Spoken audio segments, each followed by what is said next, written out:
Hello everyone and welcome back to Hippie Flower Girl. So today I'm going to be showing you how to do agar to agar transfers. There are two main reasons why we would want to do this. One is to increase the amount of mycelium that we have.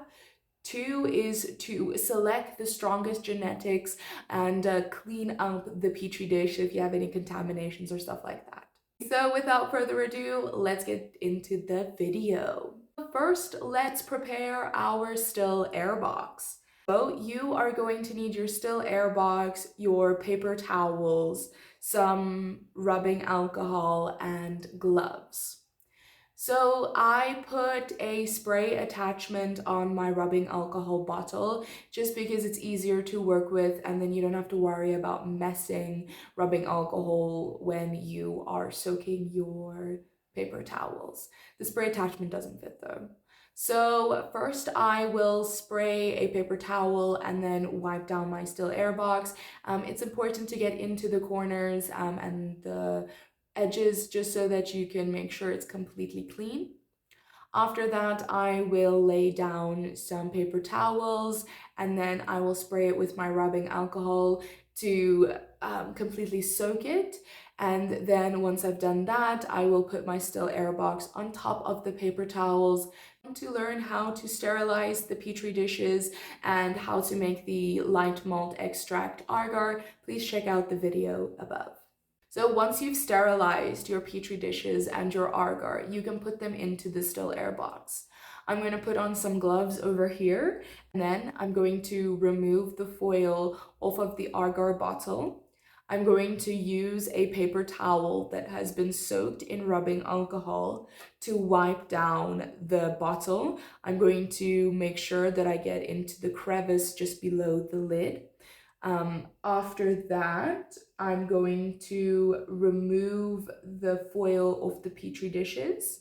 It is important to keep your stack complete and to not let the petri dishes fall or open because they could get contaminated. And then once everything is done, I'm going to remove the foil and the paper towel, and then I'm going to spray some rubbing alcohol into the still air box. And then I'm going to wait for about like 10-15 minutes or until the agar is cool enough for me to handle. So I just want to say before we get started, you could use this method with plastic petri dishes as well. You cannot sterilize plastic petri dishes in a pressure cooker or a steam bath if they aren't a specific type of plastic. So just check, I'll put a photo in here. This is the sign that you need to look for when you are selecting plastic petri dishes, especially if you want to reuse them. So if you buy plastic petri dishes, you can buy pre-filled ones, or you can buy plastic petri dishes that have been sterilized, and they will come in a plastic packet. You will remove the plastic around the petri dishes inside of your still air box. Think of it like the foil. So now let's fill our petri dishes. I'm going to take the lid off of the first petri dish, and then I'm going to fill it with agar. I'm going to fill it about halfway, and then I'm going to put the lid back on. Then I'm going to take the lid of the petri dish below the first one and lift up the lid as well as the first petri dish. And then I'm going to pour the agar in, put the lid back on, and then I'm going to continue doing that until I've filled my stack. To try and keep your stacks straight, because as you keep picking them up, if you don't have the best balance or finger dexterity, then it can get a little shaky and you're more likely to mess. Another reason why I also put paper towels in my still air box is because I don't want to stain my table, and as you can see, I'm a little bit messy. So once I've filled my stack, I will slide my petri dishes to the side, bring the others forward, and fill them again. Once they are filled, I will leave the petri dishes in the still air box for about an hour or 2 or 3, depending on how busy I am. I will remove the agar bottle beforehand. So now let's transfer our agar. Okay, so I don't have any footage of this, but I put the mother petri dish, which has the mycelium on it, inside the still air box, and then I also put my scalpel inside the still air box. In the still air box, there's a paper towel soaked with rubbing alcohol, and I will wipe down the mother Petri dish and the scalpel with that paper towel. I will then remove the paper towel and I will spray some rubbing alcohol into the still air box, and then I will wait for like 10 to 15 minutes just so that everything can settle.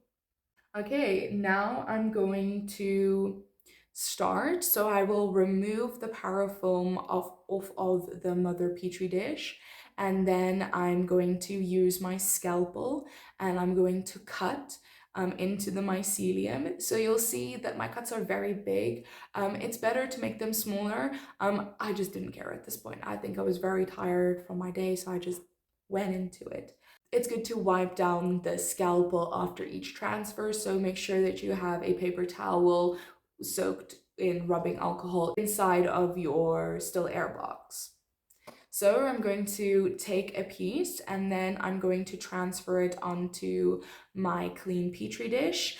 Sometimes they get a little stuck, so I will use the side just to scrape it off.